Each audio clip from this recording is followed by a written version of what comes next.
Pessoal, live do Filipinho hoje. Tô animado, acho que vai ser bem boa. Fala galera, tudo bem? Como todo mundo já sabe hoje quem vai participar aqui com a gente é o Filipinho, Luiz Felipe Azevedo.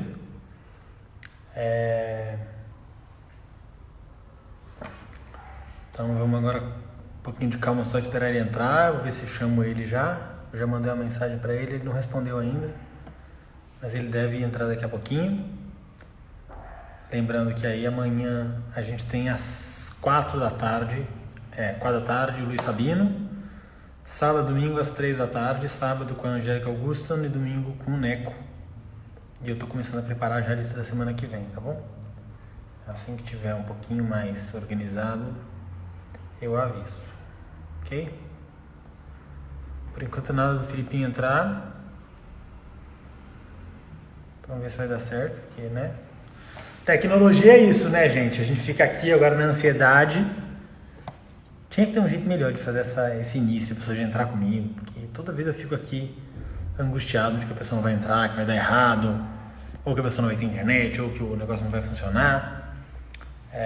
Mas eu queria agradecer, assim, acho que foi um dos dias que eu mais recebi mensagem e aviso da galera: meu, hoje vai ser incrível, se prepara! Já manda fazer a pipoca. Então. Aí, ó, chegou. Boa. Luiz Felipe Azevedo.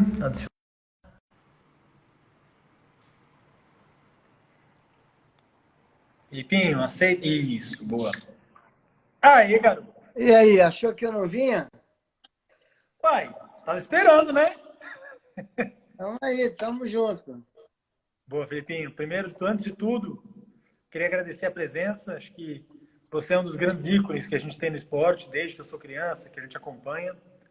Então, obrigado aí pela presença, por se dispor a falar com a gente, contar um pouco da sua história. E eu vou falar que é um pouco mesmo, porque em 1h30, 2 horas de papo, a gente não vai conseguir nem coçar ali a superfície desse poço de conhecimento e informação que você é. Bom, eu quero dizer para você, eu tiro o chapéu por essa iniciativa tua. Muito Obrigado. bacana, muito bacana. Obrigadão, Filipinho. Pode começar. Bom, Filipinho, primeiro de tudo, onde você está agora? Em Wellington. Está em Wellington. Como é que você está lidando com o corona aí? Como é que você está montando? Se não está, está isolado? Não tô, acho que ninguém está lidando bem com essa situação mundial. Mas estou com a minha família, estou com os meus filhos. Não estou montando porque o Francisco tem a casa dele, eu estou na casa da minha filha Roberta. Então, para não misturar o ambiente do Manés com o ambiente da casa da minha filha, eu e o Francisco e meus netos, filhos do Francisco, a gente se fala guardando a devida distância. Enfim, estamos fazendo o que o manual está mandando. Tá ótimo. Filipinho, agora, acho que era isso. Eu queria só. A gente sempre não checar, né? Se está tudo bem com todo mundo. Mas agora vamos voltar aí alguns anos na linha do tempo. Como você começou a montar? Quando e aonde, Filipinho? Bem, eu comecei a montar em Miguel Pereira. Eu vou tentar falar o mais rápido possível, senão não vai dar tempo mesmo. Não, mas se não der tempo, a gente faz outra mais pra frente. Vai na forma, a gente gosta de detalhe. Ok, eu comecei a montar na Sociedade Hípica Brasileira. Na verdade, eu comecei a montar em Miguel Pereira, nos cavalos de roça, a quem eu devo muito. Depois eu fui para a Sociedade Hípica Brasileira. Com uma semana de escolinha, saltei minha primeira prova de jogos infantis. Fiquei em 5º lugar. E depois disso, já com 11 anos e meio, eu comecei a montar com 9 anos. Com 11 anos e meio, Júnior, antigamente não tinha mirim. Mirim foi criado pelo meu pai. Eu, com 11 anos e meio, eu queria saltar o Campeonato Carioca de Júnior e não queriam me deixar saltar porque Júnior era com 12. e fizeram uma reunião, presidente da Federação, Confederação, Sociedade Hípica Brasileira, meu pai, doutor Hermes, meu eterno professor, meu eterno mestre, responsável por essa figura aqui a cavalo, e me deixaram saltar. Fizeram uma autorização especial, eu saltei e fui vice-campeão carioca. Quem ganhou o campeonato foi a Rita Bezerra de Mello, no último ano dela de júnior, e em terceiro lugar foi o nosso querido Sérgio Brandão. Assim eu Não, mas comecei a montar. calma aí que isso aí já ficou um pouco rápido. O Júnior naquela época era o Júnior de hoje em dia, 1,30 m, 1,40 m. O júnior era o que tinha de júnior, o regulamento não mudou. Logicamente que tinha algumas dificuldades menores, em alguns sentidos, mas também tinha algumas imbecilidades, tipo, para júnior, duplo de óxia com marcação falsa, na largura máxima e na altura máxima do júnior, com 8 metros de distância. Então, aqueles cavalinhos pequenininhos que você, se você não puder, muitas vezes você entrava para dar 2 lances, porque para sair no lance você virava. Depois aí eu continuei minha carreira de júnior, eu tive que parar de montar. Não, mas assim, é só porque eu achei isso muito curioso. Você começou a montar com 9 e com 11 você saltou Júnior? Eu comecei a montar com 9 no final do ano, né? Com 9.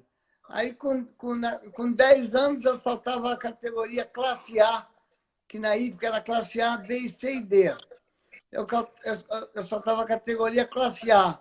Quando eu fiz 11 anos, eu já estava na categoria B. E aí, Paulo Gama Filho me emprestou um cavalo chamado Campeador, e houve essa reunião, as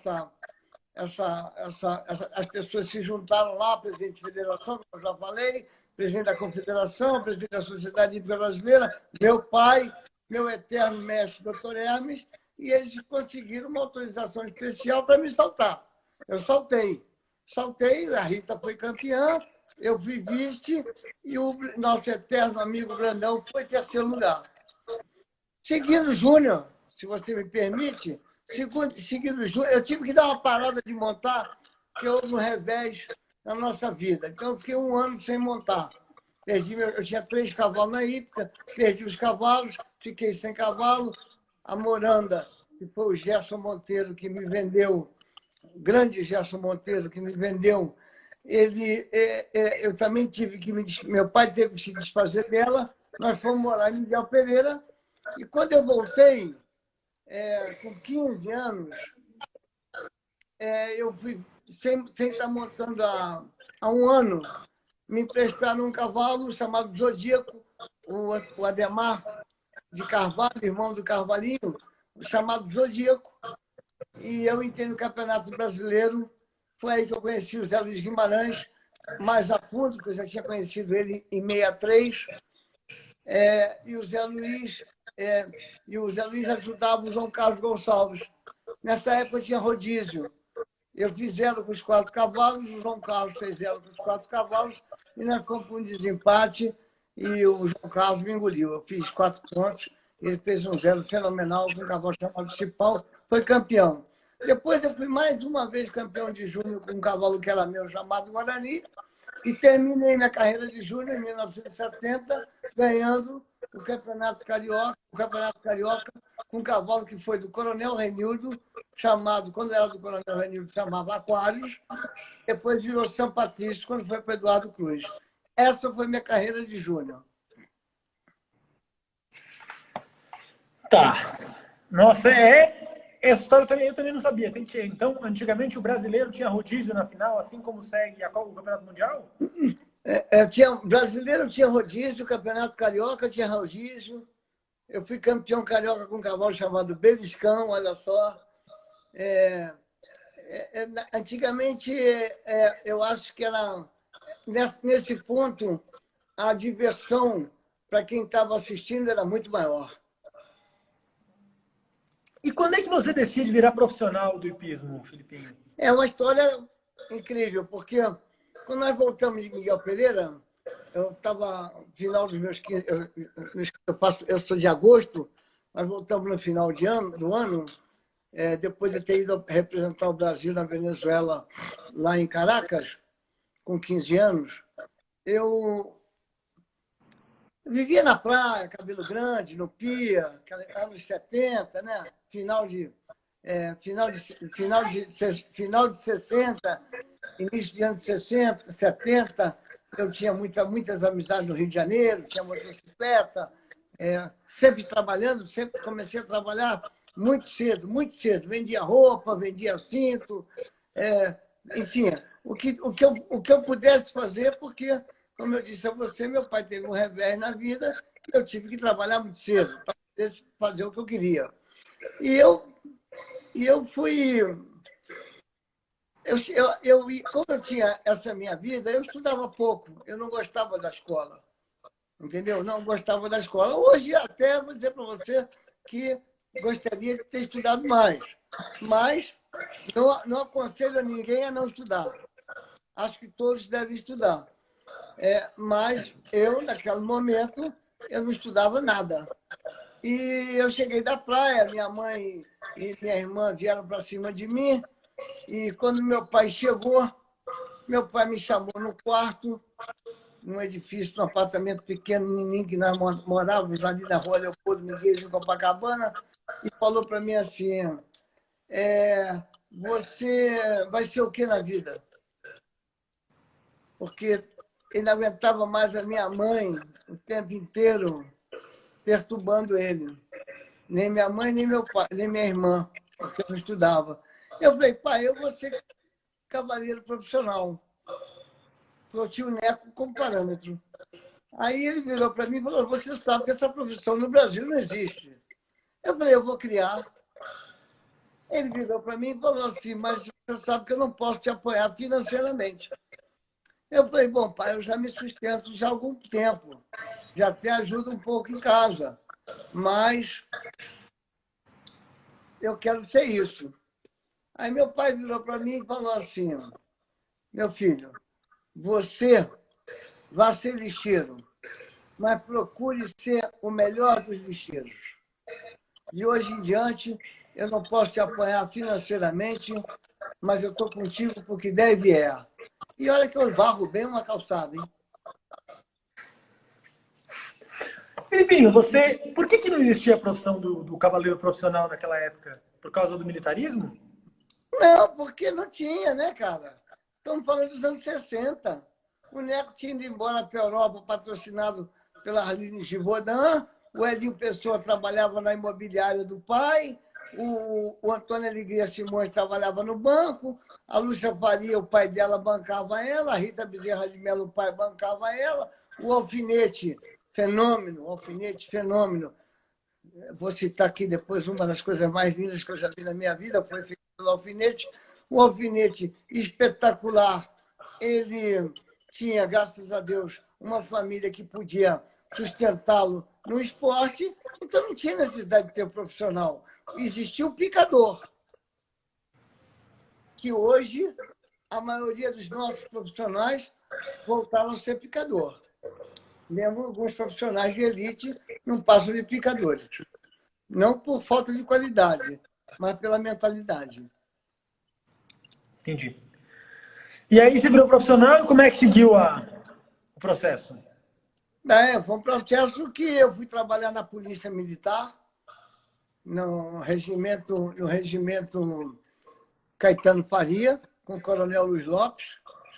Ali eu fiquei 2 anos, até que um dia eu ia seguir a carreira de polícia para poder seguir montando. Aí um dia eu estava na Sociedade Hípica Brasileira, o Sérgio Pereira chegou lá com um cavalo chamado El Gringo.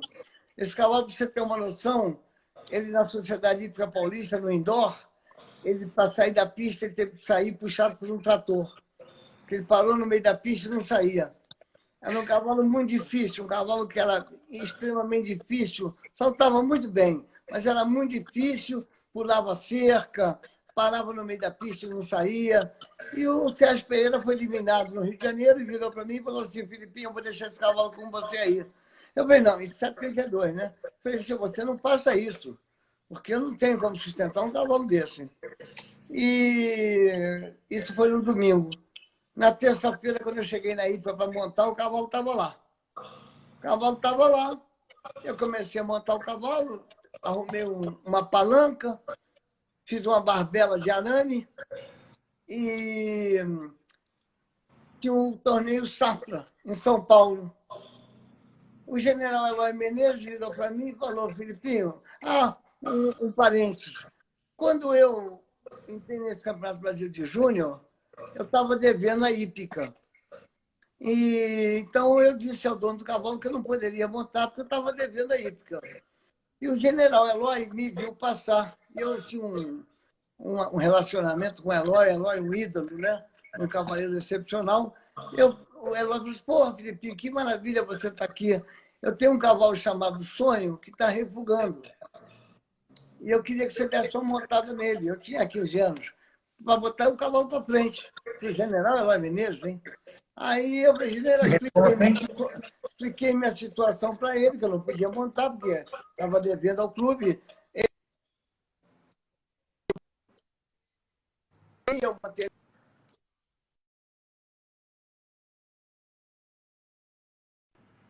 E nisso, 50 dinheiro no cavalo. Quanto é que você deve na hípica? Eu virei para ele e falei assim: não sei, mas vou saber agora. Corri na tesouraria, eram 70 mil. O general virou para mim e falou assim: olha aqui, Felipe, eu vou te dar 35 mil. Eu acredito eu que tenha tido a primeira comissão a um cavaleiro da minha idade na história do Brasil. Entendeu? E ele me deu 35 mil, eu fui no pai do Avelino Arthur, doutor Avelino, e no avô da Helena Braga, eles completaram o dinheiro e eu soltei o campeonato brasileiro e fui vice-campeão, como eu já falei. Voltando lá em cima, na polícia, no El Gringo, eu fui com o El Gringo para São Paulo, com o El Gringo e Bitonto. Bitonto era um cavalo também, refugador do general Eloy Menezes, um tour de vinho. E me lembro que numa mesa no barracão, que é Santo Amaro, é sede, tinha um barracão. Tinha um casarão e tinha um barracão onde tinha um restaurante. E nós estávamos no barracão e o Gerson Monteiro, estava Gerson Monteiro, Lúcia, Rita, aí, enfim. Filipinho, você está conectado no Wi-Fi da sua casa? Estou. Tá ruim a conexão, o pessoal está reclamando que não tá dando para te ouvir direito. Então eu vou falar um pouco mais devagar, talvez. Está travando? Tá travando. Você consegue colocar no 4G, só te desabilitar o Wi-Fi? Eu vou mudar de posição.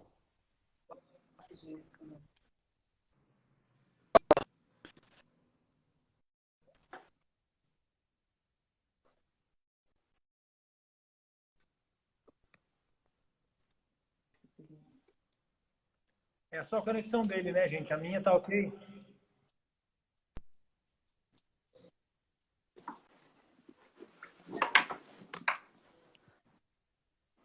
Tira. Eu vou tirar o Filipinho e vou colocar ele de novo, gente, para ver se melhora a conexão. Que a conexão lá ficou ruim de repente. E aí tava ruim de ouvir. Vamos tentar aqui de novo.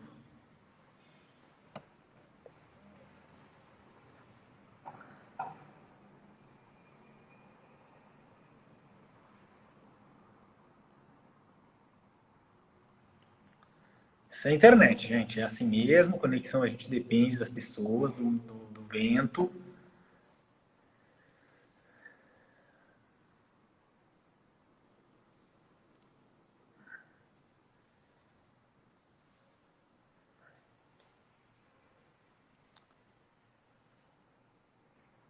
A camisa tá ótima. A camisa, depois eu vou contar sobre isso.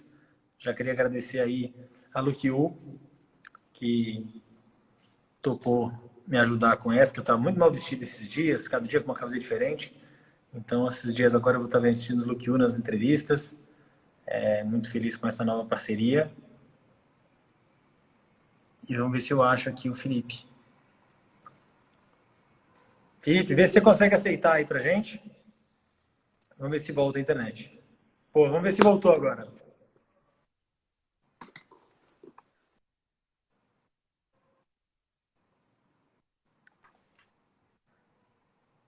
Tá escutando? Tô, agora voltei a escutar.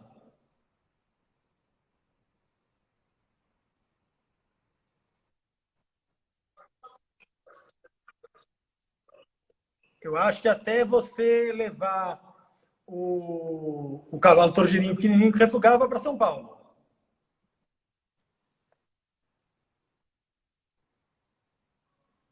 Cara, o que você veio fazer? Eu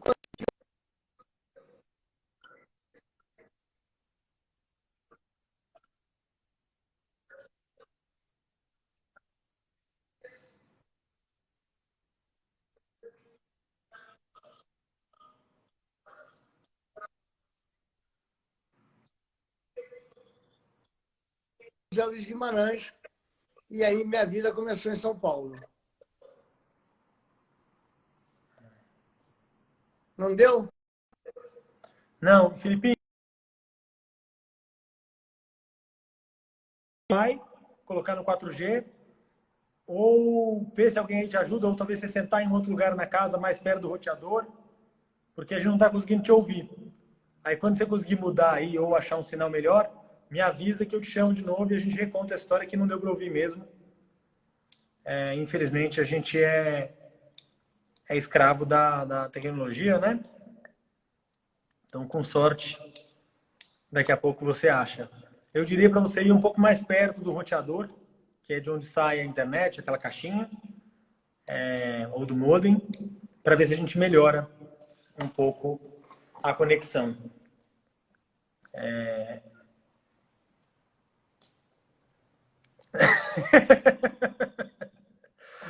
Zé Roberto aqui falou, se der um cavalo, ele passa qualquer muro. Agora, tirar do Wi-Fi não tá fácil, não.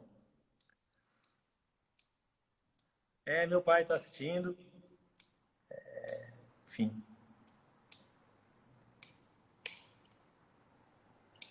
Felipe, dá um ok para mim a hora que eu puder te chamar de novo, para a gente tentar continuar, tá bom? Chiquinho, se precisar, liga lá para ajudar. Então, eu não consigo muito mandar o WhatsApp porque eu estou falando com vocês. Então, se alguém tiver o WhatsApp dele, para dar uma força aí, me ajuda já. Ou Chiquinho, ou mesmo você, Antônio, se puder mandar uma mensagem para ele tentar ajudar. A hora que resolver, eu chamo de novo. Contar uma história minha? Não, não. Hoje é dia do Filipinho. Tem tanta história para ele contar. A gente tem uma lista tão grande. Mas eu estou, de qualquer maneira, super animado aí com o final de semana. Porque é isso. Amanhã a gente tem o Sabino à tarde. Quem tiver a história dele já manda para mim no inbox, já manda para mim por WhatsApp. Que é um cavaleiro português super importante. No sábado a gente tem a Angélica Augustin, que vai ser uma entrevista em inglês. Traz uma coca para ele com gelo, diz o Rodrigo. E no domingo a gente tem o Neco, que vai ser outra emoção, assim, a questão da internet. Vamos ver como é que vai funcionar. Vou tentar ligar antes, fazer um teste, mas a gente fica dependente das conexões. Filipinho voltou, vamos ver se agora fica bom. Voltou aí? Agora parece que tá bom, agora parece que ficou firme. Diga lá. Bom, reconta a história aí da Hípica Paulista, que ficou muito confuso, porque travou muito. Na verdade, como eu estava falando, eu recebi esse cavalo chamado El Gringo, do Sérgio Pereira, lá no Rio de Janeiro, uma coisa que não era para ter ficado. E eu consegui, através de ajuda do Hotel Otom, do CND, uma passagem para ir para o concurso, e fui saltar o torneio SAP em São Paulo, em 1972. Quando eu cheguei lá, fui até um pouco ironizado. Mas o resultado foi o seguinte: eu tirei 3 segundos lugares na prova forte. O Joper ganhou os 3 dias com um cavalo diferente. O campeão do torneio Safra fui eu, e o Zé Luiz Guimarães me contratou para ir embora para São Paulo. Aí começou minha vida em São Paulo. Então você foi. E você já era casado nessa época? Não, era solteiro. Era solteiro. Morei 2 anos em São Paulo solteiro. E aí, conta pra gente qual foi o processo que passou por São Paulo. Uma maravilha, uma maravilha. Zé Luiz Guimarães foi um pai para mim. Zé Luiz Guimarães foi um pai para mim, além de um professor no comércio, um professor enfim, um professor de vida maravilhoso. Tive dois amigos fantásticos, eu morava sozinho numa casa na rua Pensilvânia. Tive dois professores maravilhosos, dois amigos maravilhosos, foi o Joper e foi o Nelson Aliperce, que me levavam para jantar, dia sim, dia não, cada dia na casa de um, para poder, porque naquela época não tinha comida congelada, entendeu? Na minha casa eu tinha só a geladeira, eu tinha só a cozinha e um colchão no chão. Então, Joper e Nelson Lipetti foram também muito importantes. Eu montava na Sociedade Hípica Paulista, montava para o Dantinhas e montava para o Zé Luiz Guimarães. Para o Dantinhas eu montava lá perto de Viracopos, na fazenda dele, eu ia 3 vezes por semana, montava lá em Viracopos 3 vezes por semana e voltava para estar meio-dia e meia, 1h na hípica, para pegar o Zé Luiz Guimarães, que o Zé Luiz ficava na hípica de meio-dia até as 2. Depois eu segui, tinha vezes que eu montava 17 cavalos por dia. Era mais ou menos a minha média de montar em São Paulo. Mas foi muito gratificante, porque eu tive ensinamentos que foram preponderantes para a minha carreira. Uma delas foi cocheira. Eu ia dividir os cavalos do Zé Luiz com o Caio, e quando ele me contratou.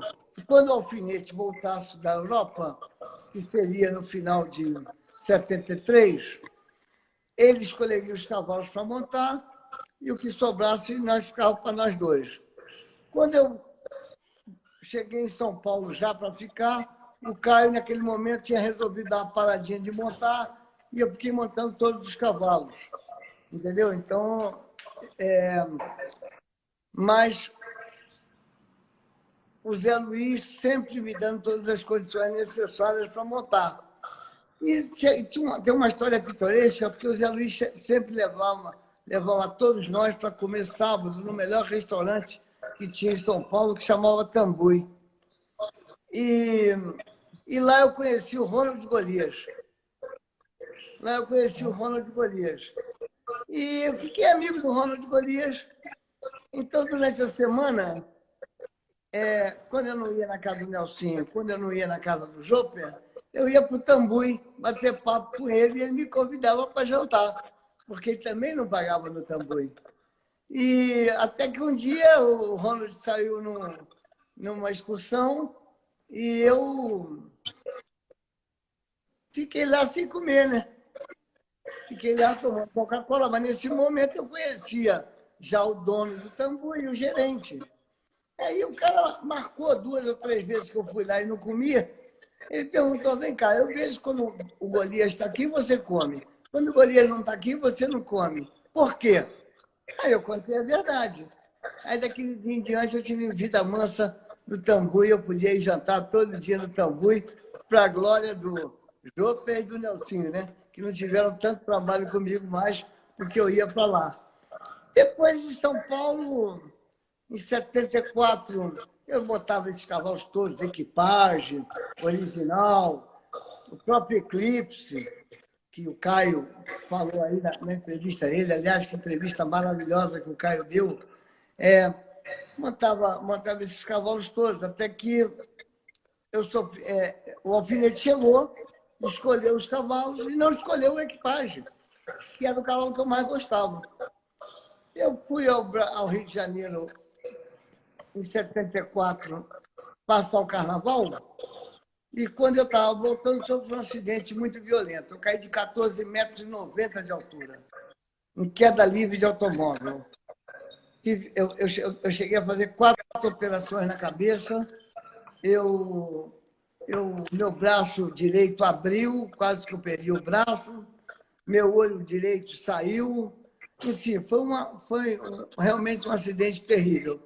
Aí eu perdi a equipagem, porque os cavalos não podiam ficar parados, tinha o torneio Pão de Açúcar, o Alfinete começou a montar o equipagem, para a felicidade do equipagem, porque foi um dos conjuntos mais bonitos que eu já vi saltar.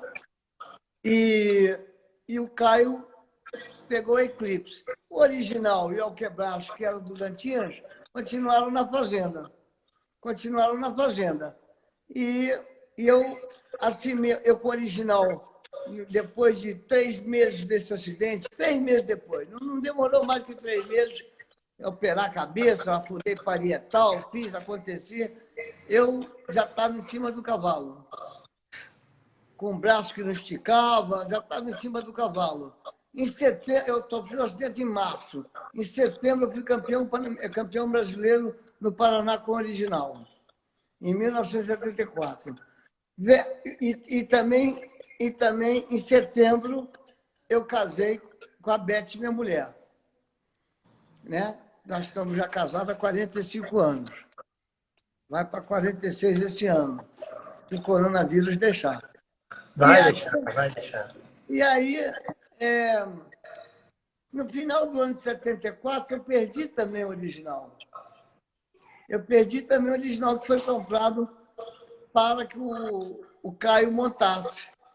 Em seguida, esse cavalo foi parar na mão do Alfinete, que também teve atuações brilhantes com ele.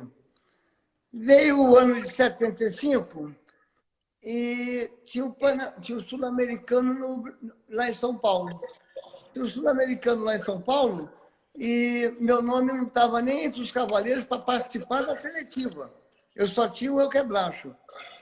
E o Coronel Renildo, que sempre foi muito importante também na minha vida, o Coronel Renildo falou assim, não, cada presidente tinha direito de indicar um cavaleiro. E o Coronel Renildo falou para mim, Filipinho, eu vou te indicar. E ele me indicou. O Neco veio treinar os cavaleiros, montou o cavalo do Joper, que era o que procurou, montou o cavalo do Alfinete, que era o original, montou o cavalo do Romeu, que era o Assan, e no meu cavalo, quando ele montou, ele virou para mim e falou assim, Filipinho, faz o seguinte, vai lá para o campo e continua jogando polo com ele, aparece no dia da competição, da eliminatória, para ver se você pega a equipe. E meu cavalo era um pouquinho complicado, né? E aí, quando veio a eliminatória, que o Neco armou lá, um fim de semana com dois grandes prêmios. Eu ganhei os 2 grandes prêmios. Um eu ganhei sozinho e o segundo eu ganhei empatado com o Alfinete. Nós empatamos 2 vezes na barragem, no mesmo tempo. Fizemos 0, fomos para a barragem, fizemos 0, empatamos no tempo, fizemos 0 de novo, empatamos no tempo de novo. E aí a equipe ficou o Joper, o que procurou, Alfinete com o original, eu com o Alquebracho e o Romeu com a Assan. E foi uma das coisas mais, para mim, foi uma das coisas mais maravilhosas que aconteceu na minha vida.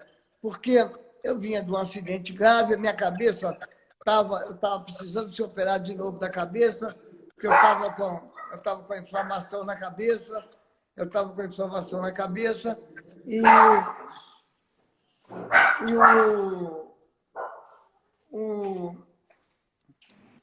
o Brasil nunca tinha ganho da Argentina. O Brasil nunca tinha ganho na sua vida da Argentina. Acho que o Caio falou isso também na entrevista dele. A gente ficava babando pelos argentinos. A vez ganhou o Campeonato Sul-Americano e o Brasil foi campeão por equipe. Foi uma comemoração tão grande quanto as Olimpíadas de Atlanta. Acabou 75 ali, nós nos classificamos para ir para o México. Eu estava na equipe para ir para o México. O doutor Roberto Marinho comprou o Elquebracho e fez um combo. Me levou junto para o Rio de Janeiro e eu fui para o Rio de Janeiro.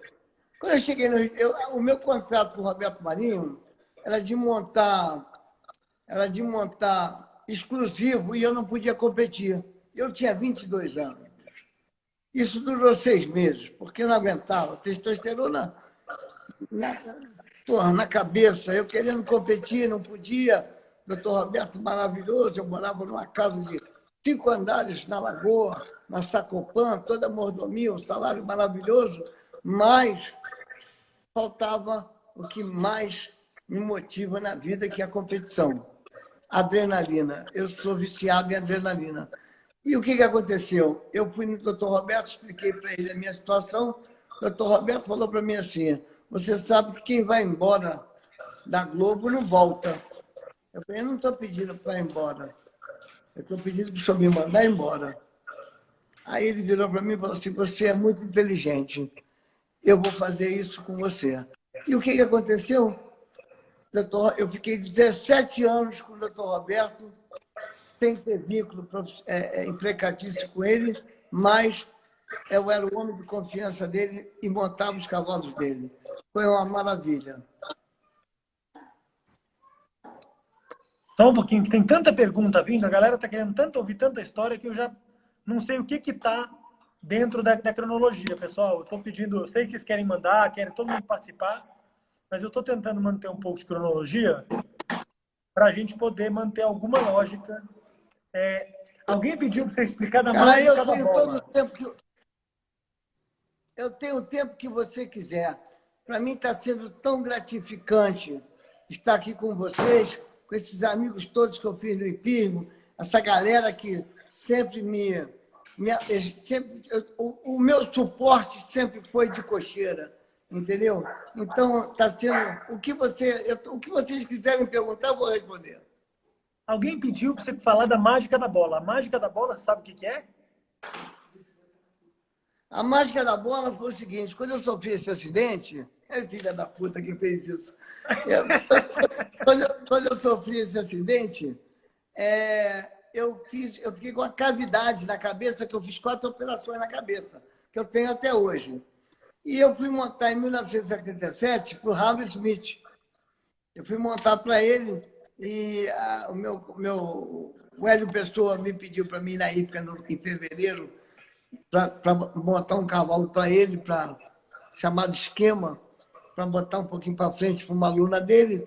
E por fevereiro, eu chegava todo final do ano, eu vendia o carro que eu tivesse, e vendia o carro que a Betinha, nós íamos para Miguel Pereira, e lá eu comprava cavalos puros sangue do jockey para poder fazer durante as férias, vender em março, enquanto todo mundo estava na praia, isso e aquilo, eu estava lá batalhando.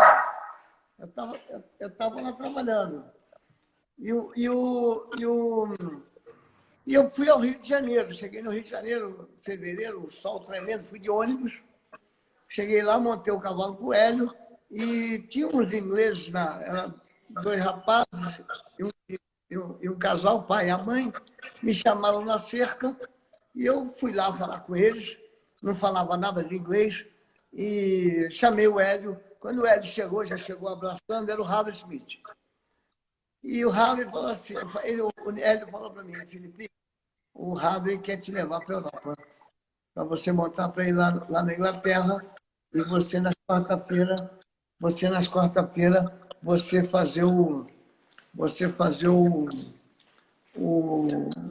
dá aula para os filhos dele. Mas ele quer ver antes como é que você trabalha em casa. Bom, sem carro, eu pedi o Fusca da minha mãe emprestado, pedi ao Ronaldinho Castelo Branco que fosse dirigindo o carro, com aqueles 4 gigantes dentro do Fusca, e eles foram para Miguel Pereira, naquela estradinha que naquela época você pode imaginar o que era, e o cara chegou lá, gostou e me contratou. E eu fui embora para a Inglaterra. Quando chegamos na Inglaterra, na bola, nós éramos razoáveis. No futebol, no salto a pé, eu ganhava de todos. E o camarada, eles começaram, o inglês gosta muito de aposta. E começaram a querer apostar quem ficava mais tempo com a bola na cabeça. E eu peguei e falei: fechado. E juntou toda aquela engraçada do picadeiro do Harvey, o filho da mãe. Eu tirei, quando cada um ficou um tempinho cronometrado, e contava 1, 2, 3, 4, tal. E eu pedi silêncio, tirei minha roupa, fiquei de cirola e fiz isso aqui, repara.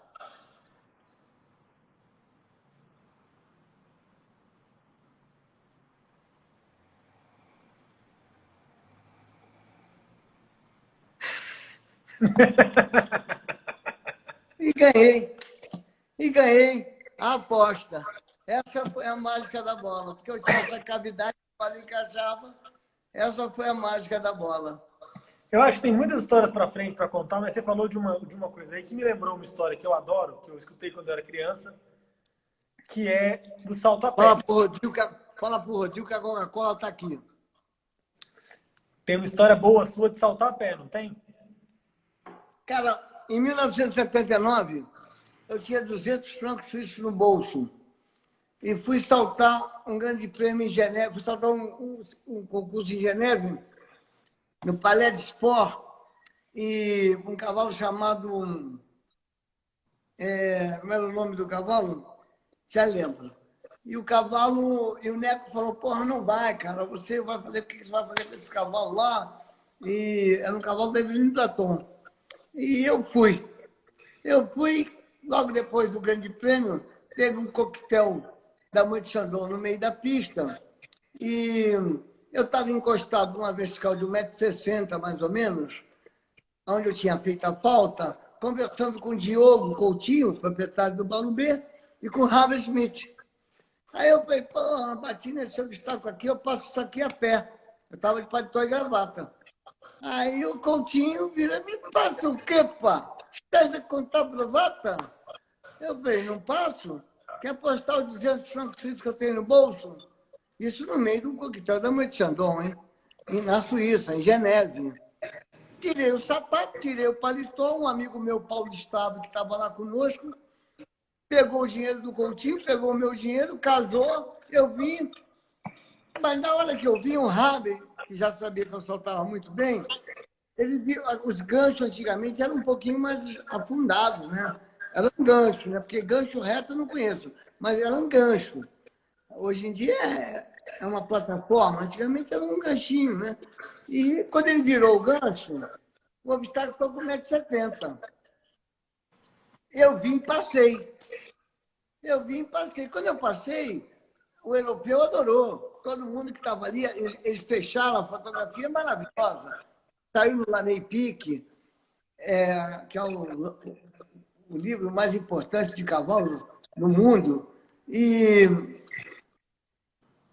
eu virei para o Diogo Coutinho e falei assim, olha aqui, ó, por 1.000 francos suíços, pode aumentar mais 10 centímetros nesse obstáculo aqui, e eu passo todos os obstáculos verticais da pista. Ele está apostado.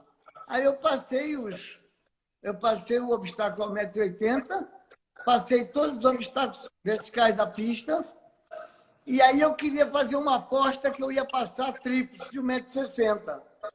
Mas aí o Neco falou, você vai se machucar, eu não vou deixar. E falou, vamos embora. A Mãe Chandon está te convidando para você ir para um coquetel.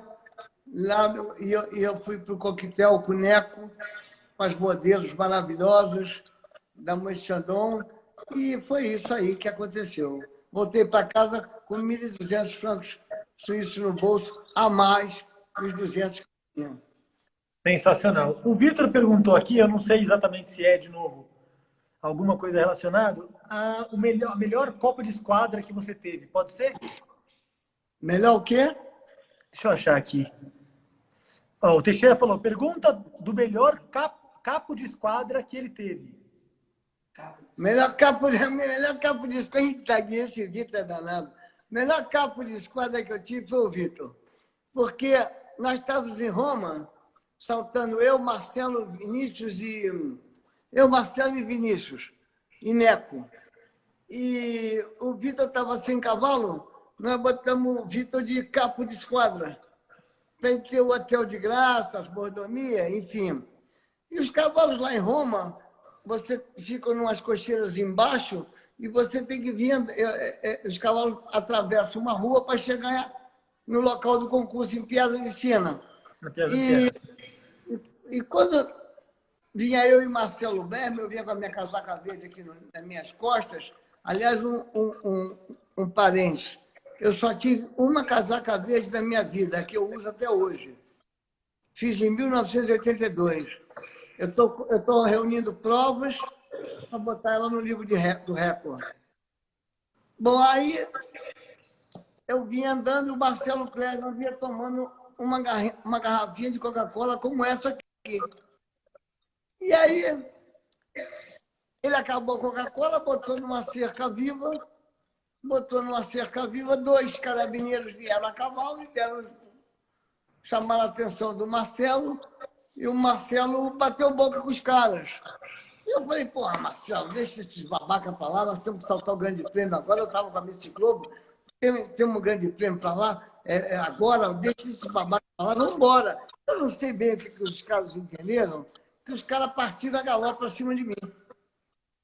Eu, numa reação que nem é minha, porque eu sou um camarada tão delicado, pulei para o lado e meti a casaca num deles. E aí, corri para dentro do estádio, para dentro da área do concurso. Quando nós chegamos lá, eu vi que os caras vinham galopando atrás de mim. Aí eu subi em cima do jardim, que tinha um muro. Os caras pularam o muro atrás de mim. Até que chegou um momento que eu falei, chega. O muro já estava numa altura de 2 metros em cima do jardim para o chão. Eu falei, chega, agora chega. Não vou mais correr desses caras. Parei e agarrei o cavalo pelo freio-bridão e me joguei de cima do muro. E caiu o carabineiro, caiu todo mundo. O outro carabineiro que ficou em cima do muro desceu do cavalo. Quando ele desceu do cavalo, o Vitor veio correndo, cheio de moral. Io, capo de esquadra, capo de esquadra. O cara pegou o Vitor pela cintura e jogou o Vitor na dispensão.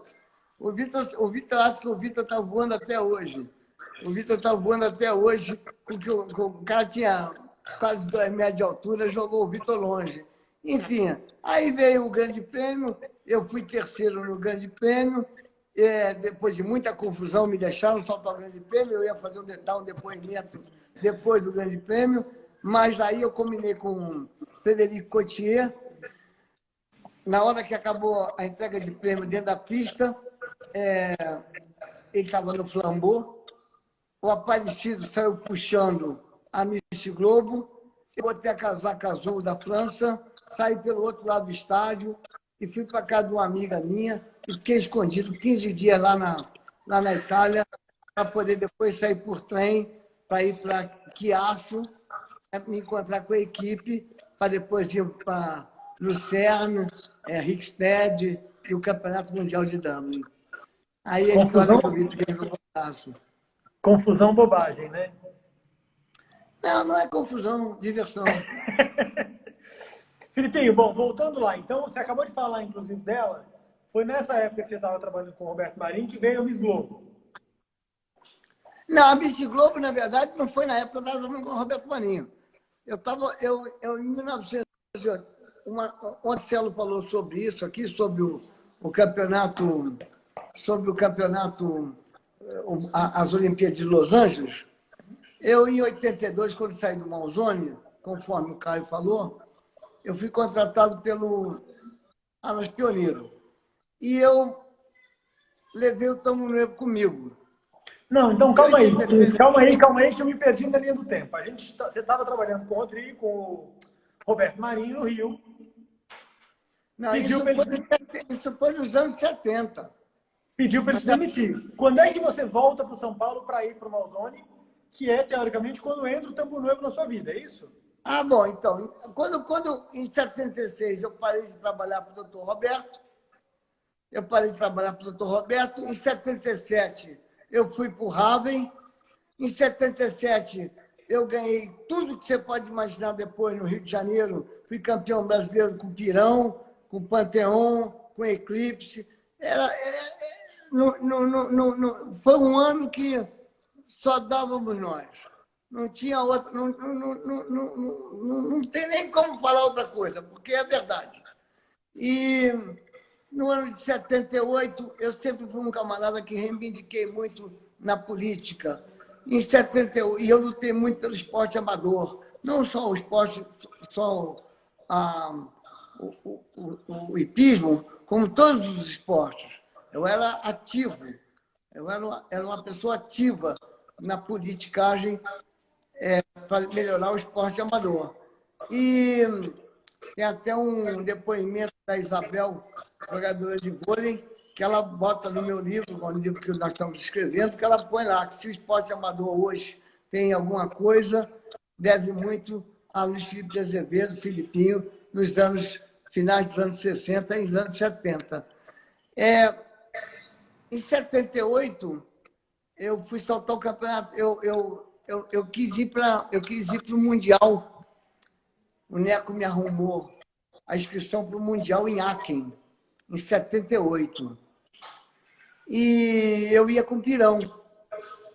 E por causa de $10 mil, a confederação não me mandou. Não quis pagar os $10 mil que faltavam para ir. O Pedro Valente falou para mim, eu tenho os $10 mil, mas não vou pagar porque eu acho um absurdo a confederação não pagar. Bem, então eu devolvi o pirão para o Pedro Valente, porque eu falei, bom, eu fiquei meio injuriado, porque eu achava que tinha que ter pago, e devolvi o pirão para o Pedro Valente, e liguei para o Neco e falei, Neco, melou, não dá para ir, tal, tinha 24 anos, não dá para ir, melou. Aí ele virou para mim e falou assim, não, melou não, eu vou arranjar um cavalo aqui, nós vamos alugar. Você tem alguém para você tentar arranjar algum dinheiro aí? E eu tinha o Dr. Roberto Marinho. Eu fui no Dr. Roberto Marinho e falei para ele, expliquei toda a situação. Aí ele virou para mim e falou assim, não, eu te alugo um cavalo. E me alugou um cavalo chamado Romiro. E eu peguei o avião da Itália para ir para a Europa para soltar o concurso CSO de Dinar. E o avião voltou por um problema no motor. Eu cheguei no dia da competição, o cavalo estava distendido no paddock pelo Hélio Pessoa. O Hélio Pessoa me fez dar um salto, me disse qual era a pista, eu entrei na pista, saltei, fiz uma volta no rio, que meu cavalo não passava rio, meu cavalo só pulava sebe, o Romiro, mas me classifiquei para o Grande Prêmio. No Grande Prêmio ganhou o Gilles Balandá com galo B, segundo foi o Armando Leone com um cavalo muito bom, uma égua muito boa, que eu não me lembro o nome, e terceiro foi o John Whittaker com o Ryanson. E quarto fui eu, com 4 pontos no Rio. Só que o cavalo botou sangue pelo nariz. E aí o sonho de saltar o Mundial em Aachen 78 foi jogado para um lado. Nós fomos embora para a turma toda, Hélio Pessoa, eu, Zé Itajaí, Cláudio Itajaí, Zé Paulo Amaral. Essa turma, todo mundo que estava lá, nós fomos para Londres para passear. E eu recebi um comunicado que o cavalo foi para Matinha. Para mim voltar, que o cavalo, eles tinham dado um jeito lá, não sei que jeito que eles deram, o cavalo não estava mais botando sangue. E eu pulei o Campeonato Mundial de Aachen em 78, com um cavalo que eu não conhecia, tinha saltado 2 provas em Dinar, e fiquei a um quarto de ponto para ir para a prova final. Fiz a primeira prova, eu fiz 2 faltas na caça, uma no Rio, e a segunda prova na Copa das Nações, por incrível que pareça, eu fiz uma falta no Rio e uma falta no obstáculo qualquer na primeira passagem. Na segunda passagem, eu fiz uma falta no número 2, consegui passar o Rio, mas fiz 4 pontos e 25. Se eu tivesse feito 4 pontos, eu teria saltado a prova final. Então, foi 78. Aí, quando chegou ao final de 78, por tantas reivindicações, por tantas coisas que eu falava no jornal e tudo mais, eu fui delicadamente convidado a me retirar do país. Fui aconselhado a me retirar do país. E fui trabalhar com o professor Matias, final de 79, início de 79. Passei o ano de 79 inteiro trabalhando com o Matias e ganhava $1.000, fazia aquelas mesmas coisas que as pessoas falam aqui, né? Bater continha, isso, aquilo que é normal, isso faz parte. Não é nada demais, faz parte. Faço isso até hoje. E pagava $500 de aluguel, ganhava $1.000, meu carro tinha custado $500, e eu, minha mulher e meu filho, Filipinho, pequenininho. Quando veio o final de 79, teve o Grande Prêmio Atlântica Boa Vista, foi a inauguração do Picadeiro, Euclides Figueiredo, em Brasília. E o general Figueiredo, que eu nunca chamei de presidente, que ele me conheceu muito pequeno, eu tinha uma intimidade muito grande com ele, sempre chamei de general. E o general ligou para Cadu Neco, e por acaso eu estava na Cadu Neco, morava na Bélgica, o Neco morava na França, mas por acaso eu estava na Cadu Neco, e falou para mim que o Antônio Carlos Almeida Braga, que ligou, falou para mim, olha, o presidente quer que você venha assaltar em Brasília, inauguração do Picadeiro, que leva o nome do pai dele. Eu expliquei para ele que não podia, pelos motivos que eu acabei de falar. Quando de madrugada tocou o telefone de novo, eu dormi na casa do Neco, era o Antônio Carlos Almeida Braga. Ele falou assim, olha, você amanhã já tem uma passagem de Concorde, isso foi numa terça-feira, no dia seguinte era quarta. Você tem uma passagem de Concorde, você vai pegar um avião, vai ter um avião te esperando no Galeão e você vai para Brasília, que o presidente mandou você vir. E eu fui. Quando teve lá o churrasco em homenagem ao presidente, o Figueiredo falou para mim, era sempre um corredor polonês, onde entrava o presidente passava e cumprimentava todo mundo. Quando ele passou por mim, ele me puxou, me deu um abraço e falou, se meteu numa merda, né, garoto? Eu falei, general, o senhor é um homem, porque o general era um homem que pregava você falar o que você quisesse. Ele não era um camarada, ele não era um ditador. Ele virou para mim, eu falei, o senhor mesmo diz que nós devemos expor nossas opiniões e tudo mais. Aí não falou mais nada. Quando terminou o churrasco, que voltou, mesma formação, ele passou por mim e falou, você pode voltar para o Brasil, porque eu só vou te pedir um favor, você dê poucas entrevistas. Aí veio 1980, eu fui morar em Miguel Pereira, fiquei morando em Miguel Pereira, dei muito pouco de entrevista.